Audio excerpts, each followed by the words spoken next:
Well, Jack, another week in the Premier League.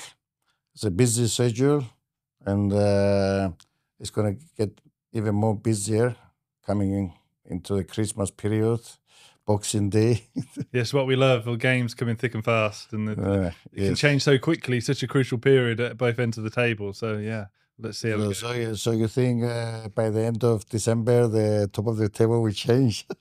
Yeah, I don't think there's enough games for the teams to catch Liverpool at the moment. But yeah, it could definitely change in the middle of the table, especially where Man United are moving, whether they're on the way up or. Yes. So we'll talk about that. Wishful thinking because your team is in the 11th place and we are on the up. Yeah, you were saying that just before we started, but I'm hopeful Newcastle can move, but it's not looking good at the moment. It's looking like a tough season, actually, in maybe the lower part of the top half of the table for Newcastle.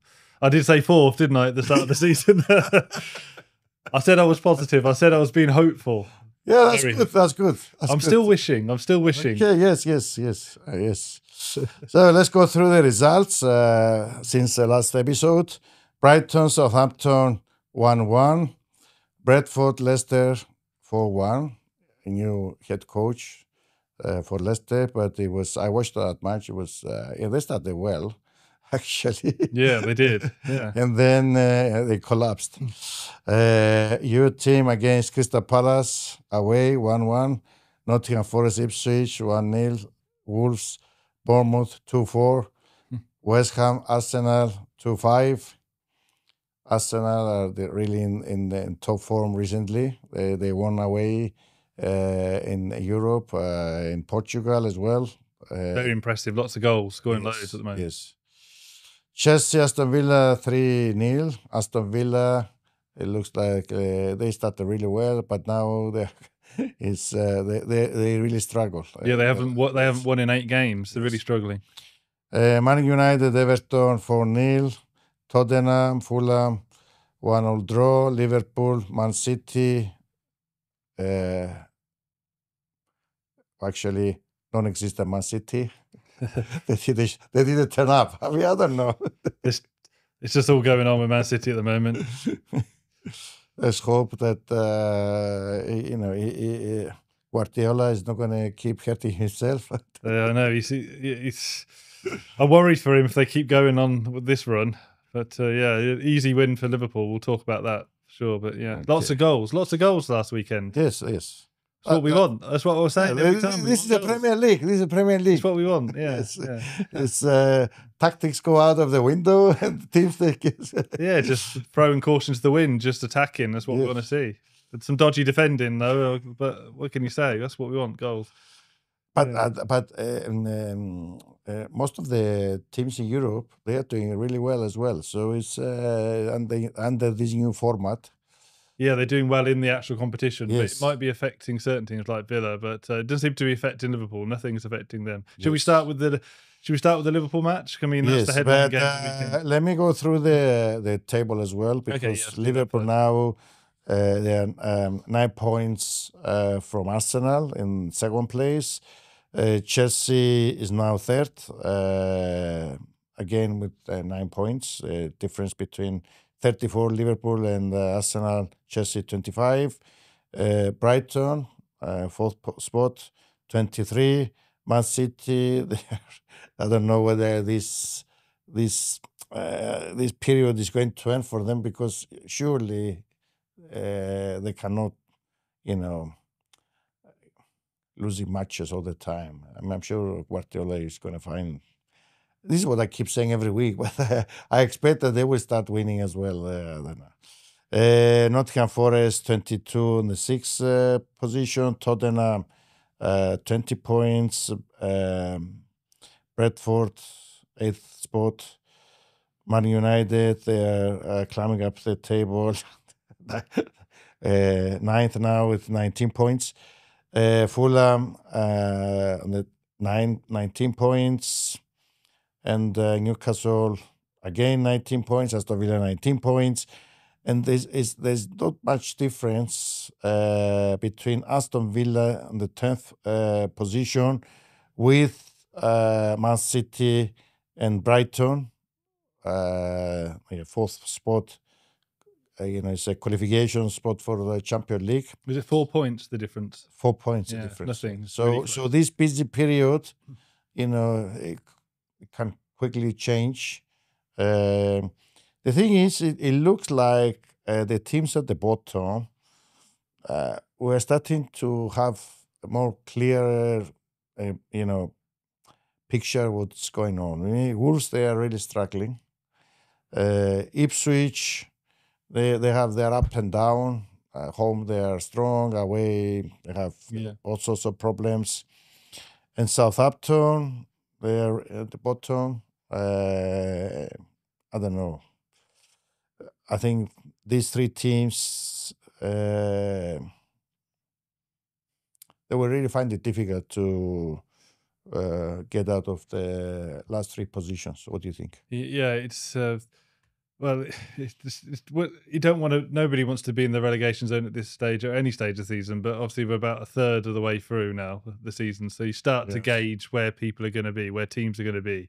Although you do have the January window for emergencies if teams are thinking, oh, we need to get somebody in, we need a striker to come in, or we need a defender to shore up the defence.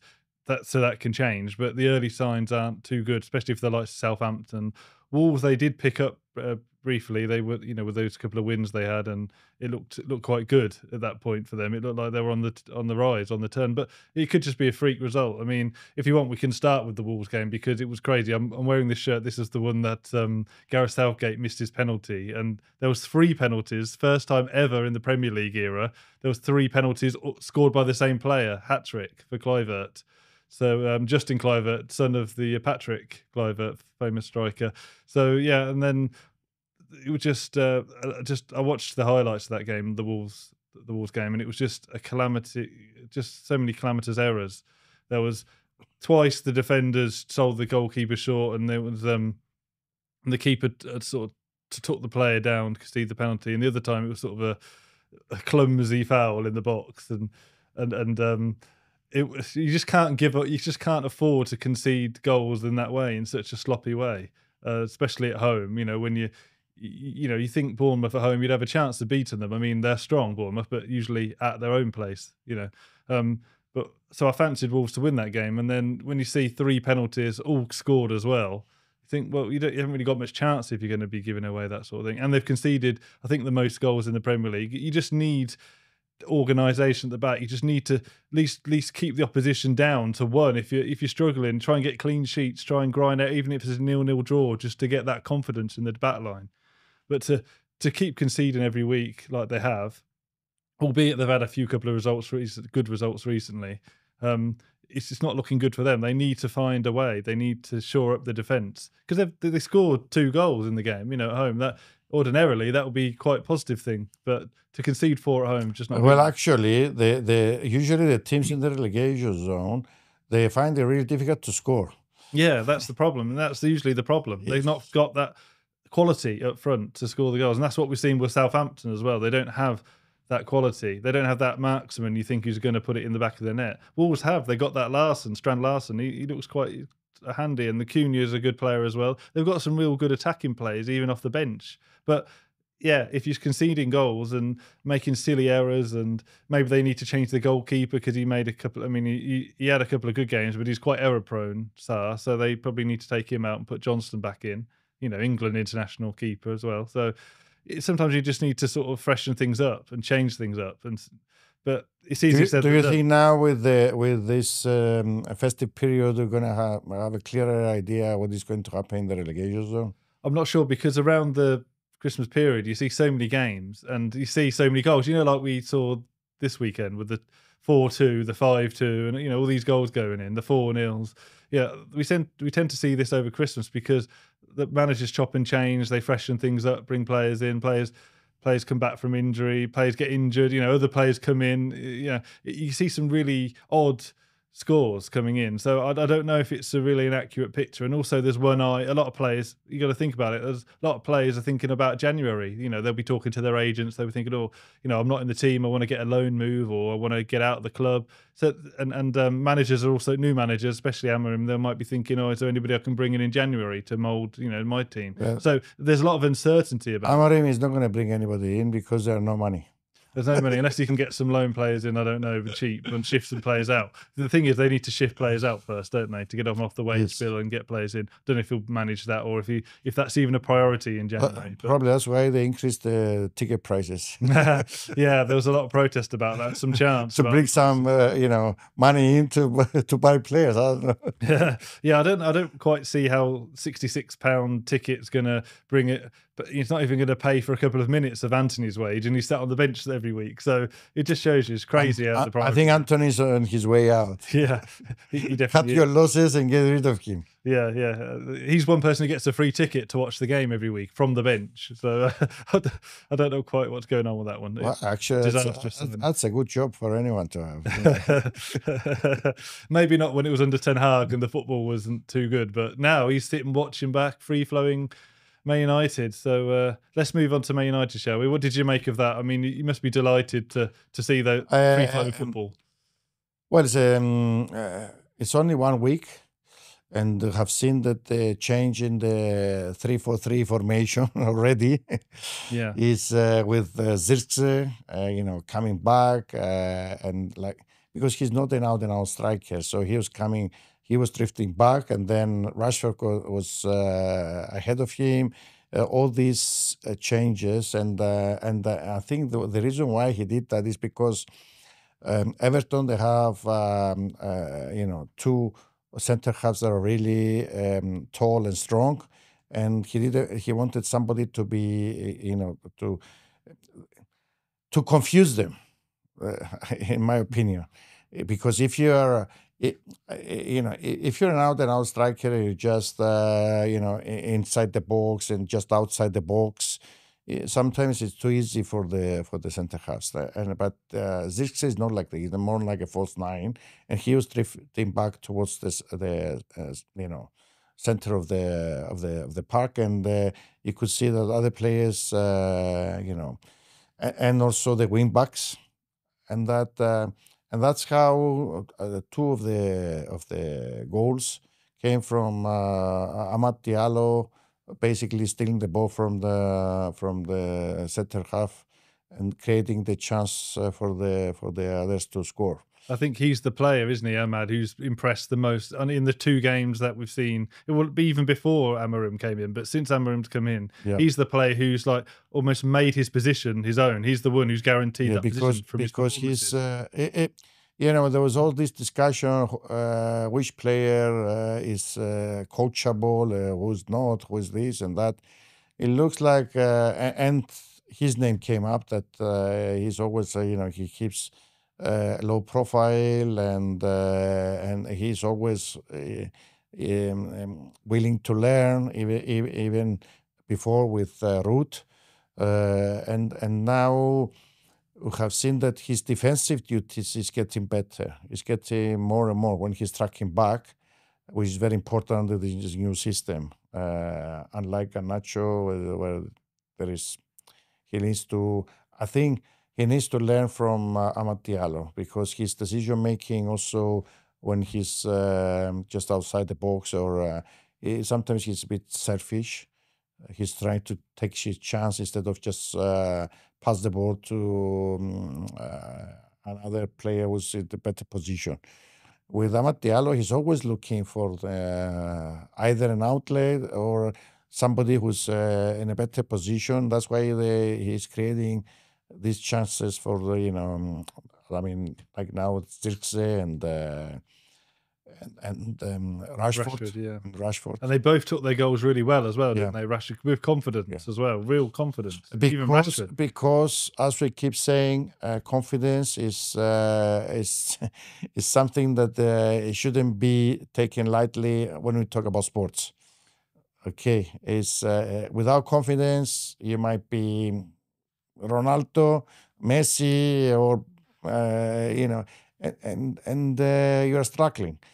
But now we see that the change in the coaching methodology. You see the pre-match and post-match interviews of the players. Their mood has changed already. Okay, so it's early days.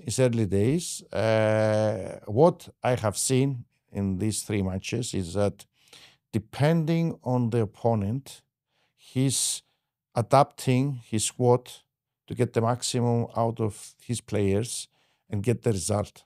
Okay. So what is going to happen against Arsenal, which is the next match? Who knows? Because The toughest test so far for him, yeah, obviously. exactly. And away, and Arsenal, they are in top form, as we said before. So it would be an indication on where the team is right now. It's a transitional period, but what I have seen is that he already trying to he used the whole squad basically, apart from the goalkeeper and Euro, who's coming back, and he's going to be on the bench, as I understand, is Arsenal. So he has a clear idea of his players, and in my opinion, the system he wants to play right now, and is that Eriksen and Anthony. I know we were just joking before, but Anthony, he's not going to be in the squad for long. I don't know if it's going to be in January, but he's not. I mean, he's not made the cut under No. Amorim. Basically, No. it's quite obvious that he's not. And also in the middle of the park, right now he used Casemiro and Mainu in the last match, and but I think right now with the squad that he has, the best players under the system is Mainu and Ugarte, in my opinion. Incidentally, that was Man United's biggest win in the Premier League since August 2021. So it just shows you how we've not seen a dominant performance in terms of goals or the scoreline for Man United. Yeah, but before with the previous coaches, you could see it was a slow build up, too easy for the opponents, and when they were losing the ball, they were really vulnerable in the counter attacks. It was a mess. Now, just 1 week, it's unbelievable. You could see a structure. You could see what he's trying to do. It's just 1 week. Okay, so it's and also he reads the game of the opponents really well. That's why he adapts the players, and I mean, just the days before Amorim came, everybody was discussing. I mean, even after the Ipswich match, I could see a lot of pundits saying that why he insists on this system, because most of this squad is not going to be here next year, and now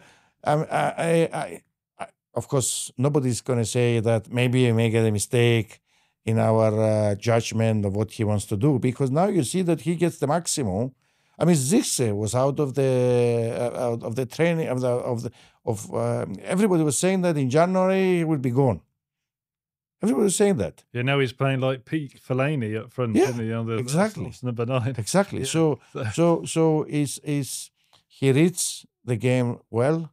He rotated the whole squad as well. He's managing players' time in an efficient way. But it's early days, and we see what's going to happen. You're optimistic, though. You sound quite positive, and yes, he brought this. He's very confident, Matt. Very confident. Very confident. He's we'll see. For the first time, you see somebody that he really believes in what he's doing, and it was. I mean, it was a mess, and in just a few days, you see a different Man United. Okay, is it better?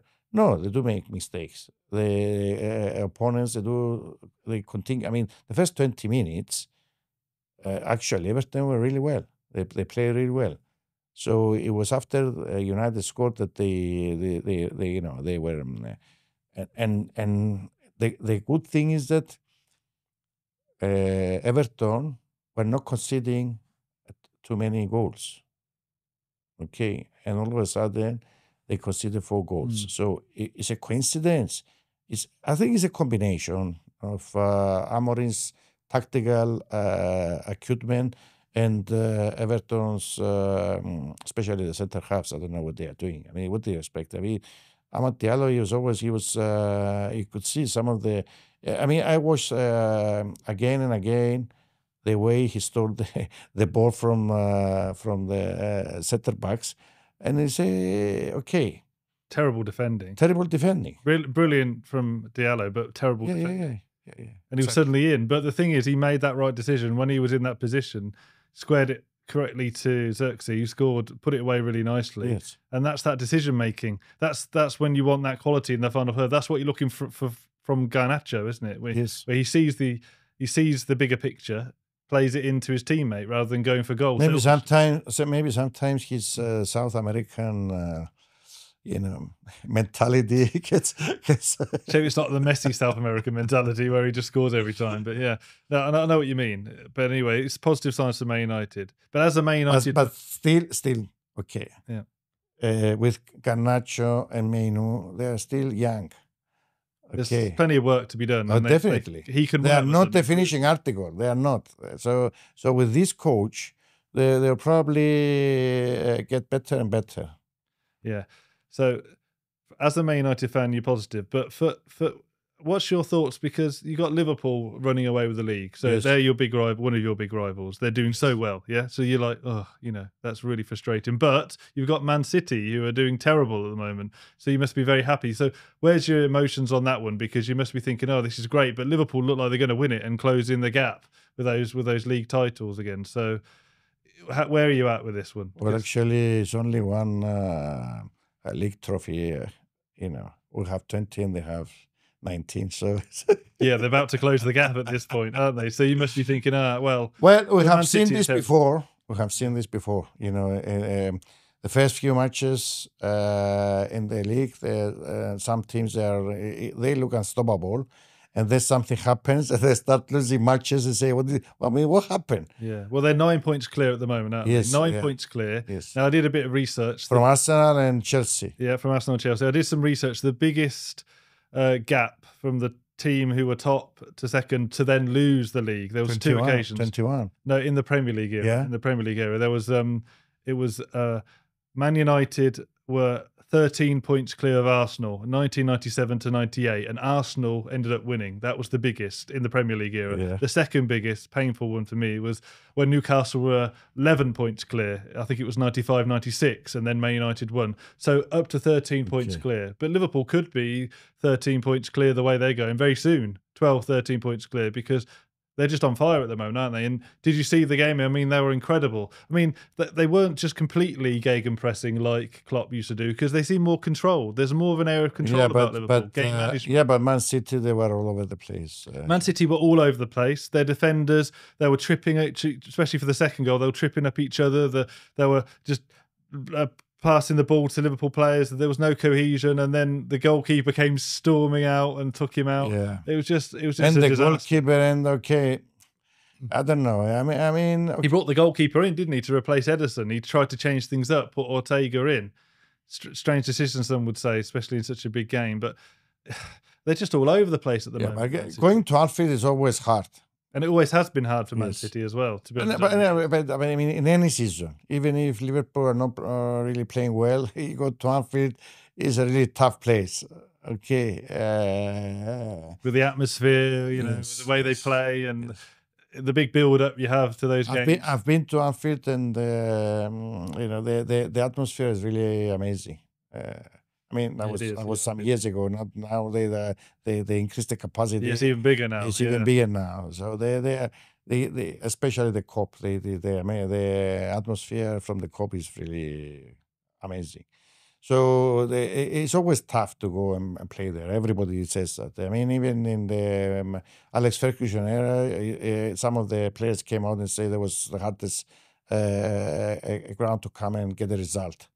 Okay, when Liverpool were not really playing well, when Arsenal were challenging for the title against United, so it's really tough. But now with the current form, it was going to be tough for Man City. The thing is you see that when is this going to stop for Man City? It doesn't seem to be showing any signs of stopping or slowing down. It just seems to be continuing. They haven't come up with the answers, have they? And No. they ended up with Rico Lewis playing in midfield, centre midfield, where he was usually like a fullback, and it just seems to be all over the place. And out of all the team, I heard this stat and I couldn't believe it.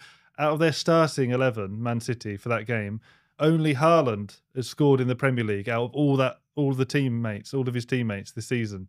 So that just shows you then it's a bigger picture thing. We've said this maybe because his goals have dried up recently as well, especially in the league. You know, maybe he was masking it a little bit. Yeah, but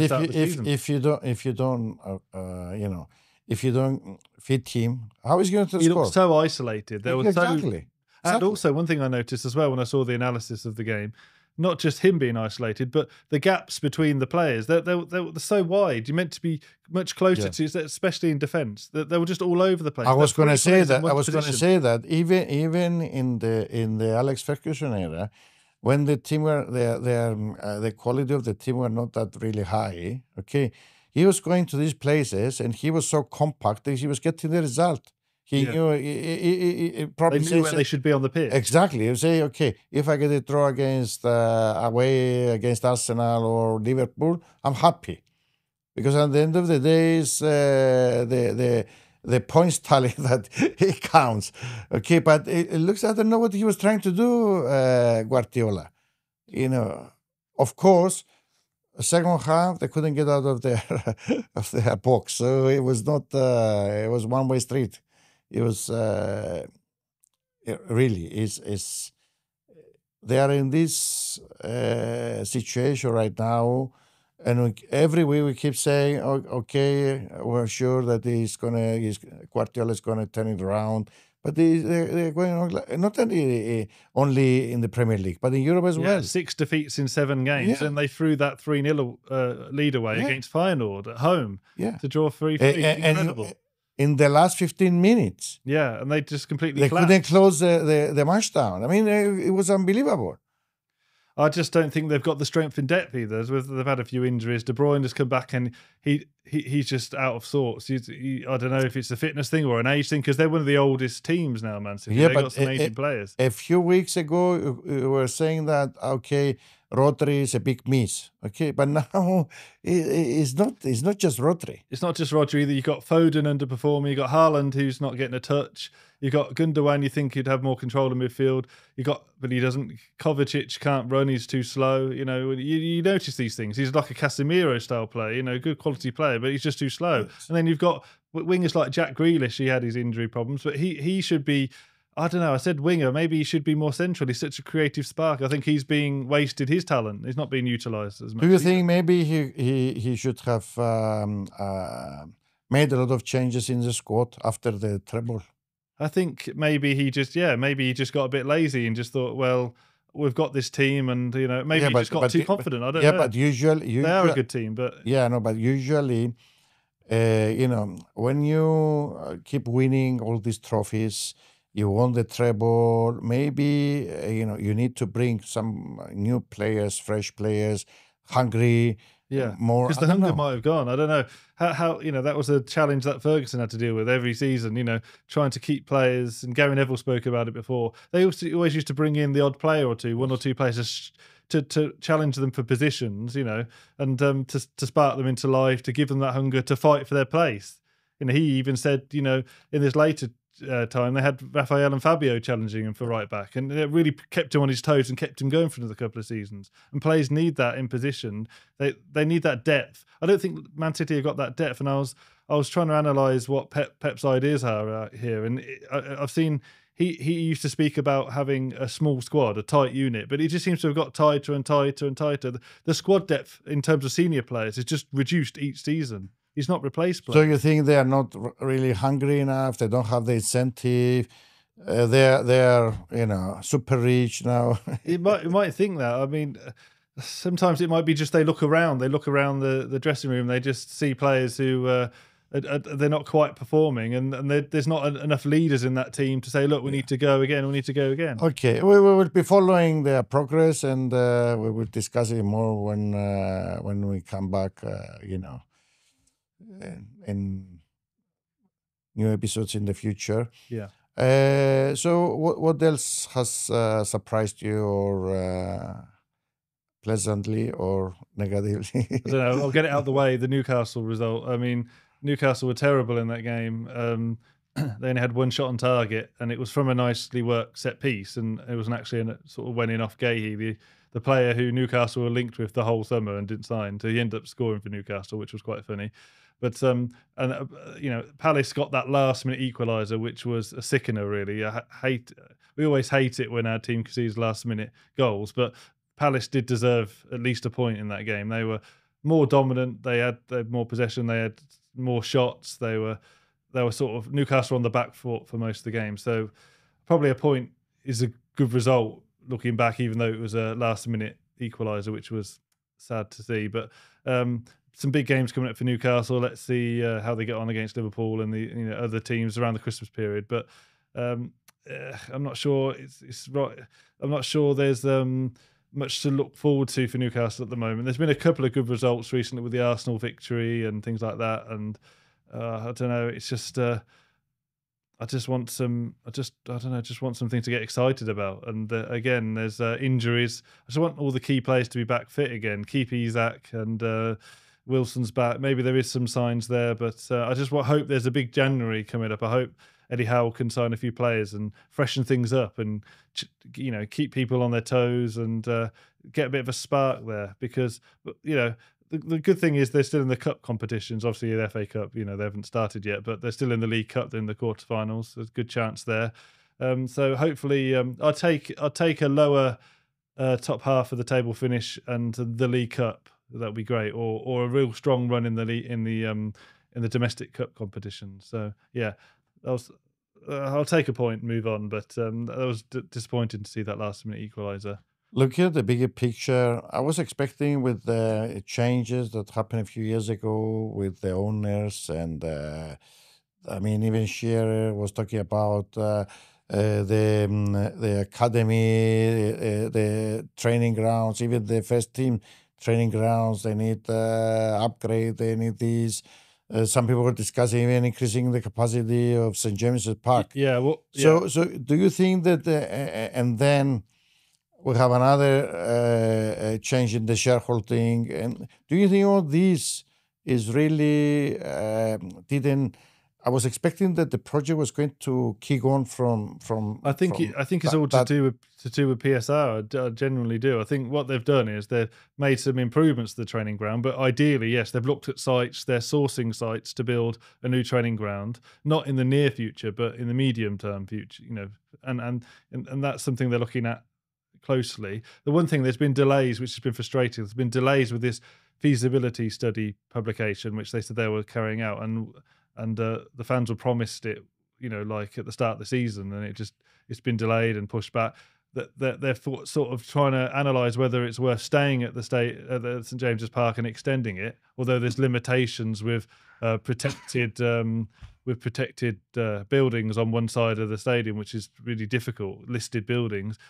So they're looking at increasing the capacity or building a completely new stadium, maybe just behind it at the Leeds Park. So, which again, that's an area of I don't know if it's an area of outstanding beauty, but it's a protected area for being greenery.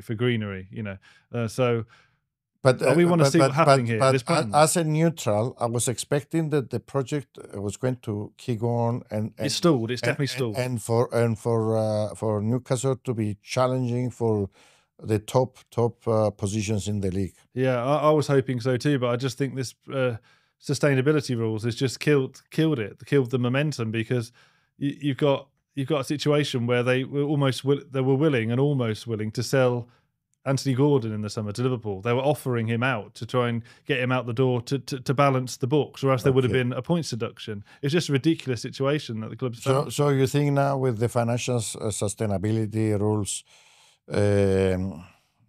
it's even more important for the scouting teams to work in an efficient way to freshen up the squads. Yeah, because there's one team that's with the right players. Yeah, I mean, not just. One team that's done that fantastically the last couple of years has been Brighton, and look at where they are now. They seem to they seem to find hidden gems and they sell them on for fortune, mostly to Chelsea, mainly to Chelsea, and it's just incredible where they are. And that's a model for everyone to follow. Despite the fact that they changed their managers. Yeah, lost the manager, but they kept losing the manager, but they've sort of maintained that philosophy, and the scouting network is very impressive. Yes. And look, at one of their key men ended up via Newcastle to go on to Man United, hasn't he? The director of football. Yes. So it just shows you. Yeah. So it just so we're talking about a proper organization. You have to be these days in all levels. Yeah. A very good scouting methodology. We've discussed previously about the Bradford model as well. That's another impressive one. With the analysis and the data, and I'm not 100% sure whether you can go that far with the data and forget about the human there's element as well. So it's just frustrating because I think I said this before, probably last season. Man City, teams like this, and Man United and Man City have got the commercial power, particularly Man United. Yeah. Man City already had the riches. They operated for 10 years before product and sustainability. That was a different kind of rules. Yeah, plus there all these, like, I don't know, 150 whatever. They were expecting what is going to happen with the charges. We got the charges. But now even United, with this financial power, they cannot sign any new players unless they get rid of some of the players. Yeah. So and it was quite obvious that even the Hague didn't want McTominay to go to Italy. Yeah, so even they had to shift players. Yes. So you have to be really careful, because you're allowed to spend a percentage of what you generate as income. It's a different rules. So you need to work on. Yeah, exactly. Can we touch on the chasing pack? So obviously Liverpool leading the way. We've got Arsenal and Chelsea, exactly the same wins, draws, and defeats, and same points, obviously. Who do you think's the main challengers? Do you think Chelsea are genuine challengers, or do you think they're just pretenders? Chelsea have been really consistent. I was really, and also he looks like Maresca. He's a real deal. So, but I don't think they would be challenging for them. Arsenal, the main challengers. Yes. Yeah, I think so too. Chelsea is in a transitional period. Okay, maybe next year. But this year, they don't have the experience. They have too many new players. Okay, Palmer is out of this world. He's okay, but Arsenal, they've been challenging for the title in the last few years. So they are, if there is a drop in the form by Liverpool, they might take advantage of that. So we don't know. Because Arsenal definitely changed.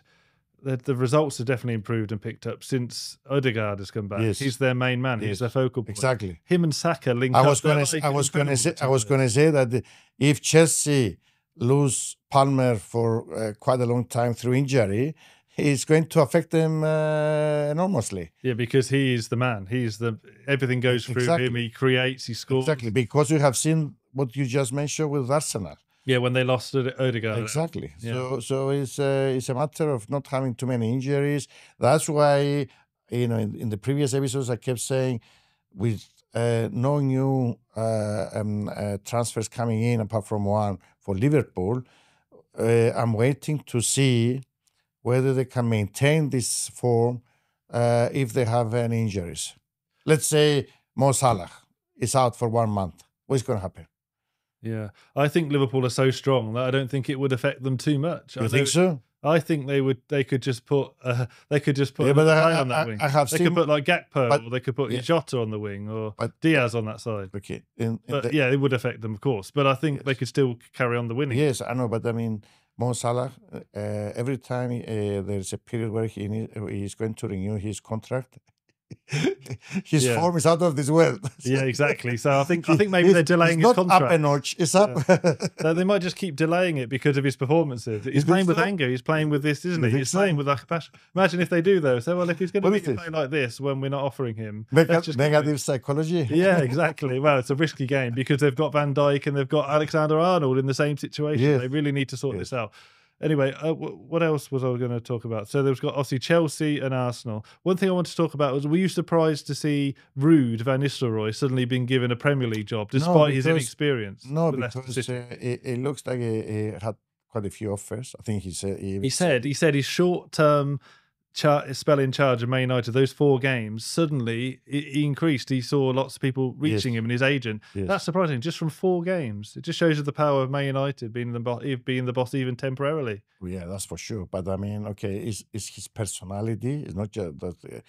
There are different characteristics. The way he is, his mannerisms. That the club is looking at for a manager. Okay, he handled the press amazingly well while at United. Okay, the performance, he changed the performance of the team. Okay, but I think he was looking for head coach manager position in the Premier League because of the spotlight. He knows if he can make it in the Premier League, then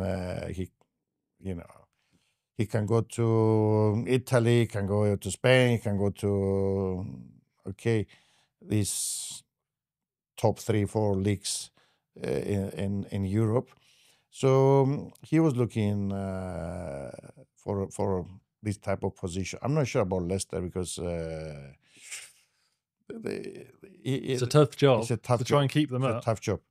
Especially as we saw what happened when they got stuffed by Brentford at the weekend as well. So he's got a lot to build on, hasn't he? He might have to bring some players in, maybe from his time in the Dutch league. He might have some contacts to bring. Yeah, but I was really when he had the press conference.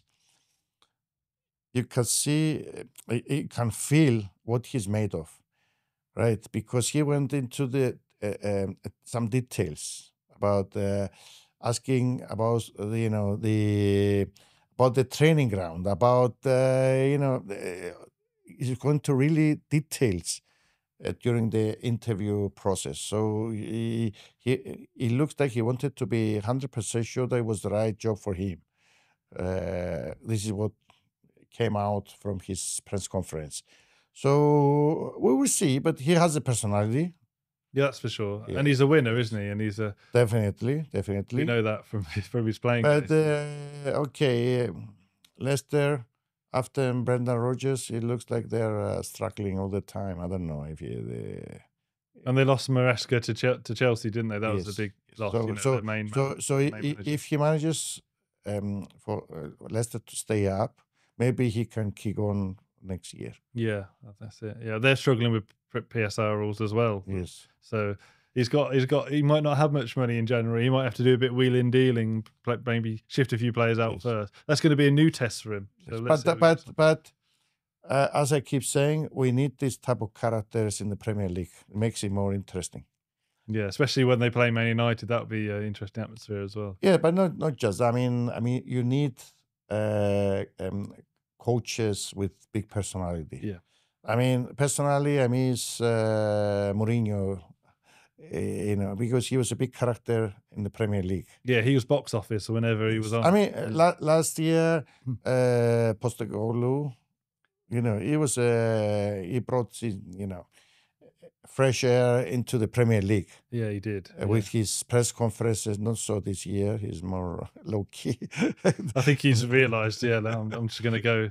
I'm not going to be as out there, to be honest, because maybe he thought people weren't taking him too seriously. So I think he's gone into his shell. And probably that everybody expected him to kick on from what happened last year, and they have not been that consistent up and down all the time.